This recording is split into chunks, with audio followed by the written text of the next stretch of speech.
Welcome. In today's video, I will be showing you the prefix and the suffix title. Once logged into AdLister, you will go to the products page. Highlight the desired products you want to add a prefix or a suffix to, or both. Click on the Edit Products drop-down and select the second option, which is Prefix Suffix Title. Once clicked on this button, a new pop-up window will appear.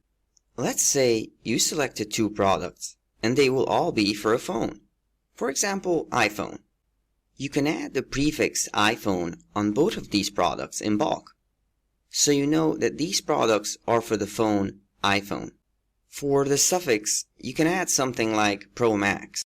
Click on Save, and you will see that those products got the prefix and the suffix added to the beginning and the ending of the product title.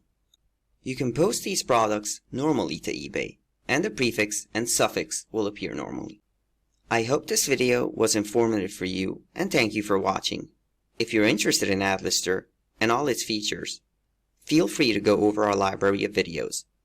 Visit our websites in the links below, and also don't forget to like the video if you found it useful, and subscribe to our channel if you want to stay up to date with future videos.